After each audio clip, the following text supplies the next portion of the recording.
அண்ணன் கேட்ட கேள்வி முதல்ல பதில் சொல்றேன். வந்தோடனே எலெக்ஷன் வந்தோடனே ஒரு இடைத்தேர்தல் வந்தது. ஏன் நிக்கல? எப்ப நிக்கணும்ன்ற முடிவை நாங்க எடுப்போம். 2010 கட்சி ஆரம்பிச்சவங்க 2011 தேர்தல் 2014 தேர்தல் நின்னாங்களா நாம் தமிழர்? நிக்கல. ஏன் நிக்கல? வர என் பதில சொல்றேன். அப்போ அந்த தேர்தல்ல நம்ம நிக்கிறோம் நிக்கலன்ற முடிவு அவங்க எடுக்கலாம் போது எங்க தலைவர் கட்சி ஆரம்பிச்சு 2026 தேர்தல ஃபோக்கஸ் பண்ணி நாங்க வச்சிட்டு இருக்கோம்.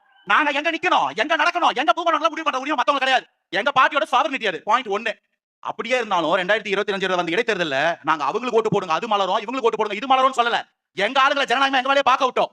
இன்னைக்கு திமுக அதிமுகவையும் திட்டவங்க இலை மலர்ந்தால் ஈழ மலரும் சொன்னாங்களா இல்லையா? 2024 தேர்தல், நீங்க 2011 கதை வேணான்னு 24 தேர்தல் நடக்கிற கதையை சொல்றேன்.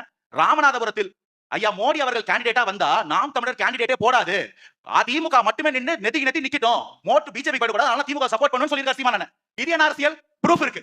ஒவ்வொரு இடத்துல இந்த மாதிரி திமுக அதிமுக மாத்தி பண்ணிட்டு அதிமுக நலிவடைஞ்சதுன்னா போய் உட்காந்து சமாதானம் பண்ணுவாரு. ஏன்னு கேட்டா அந்த கட்சி உடையறத பார்க்க மனசு இல்ல. திராவிட கட்சி உடைக்கணும் தானே வந்தீங்க.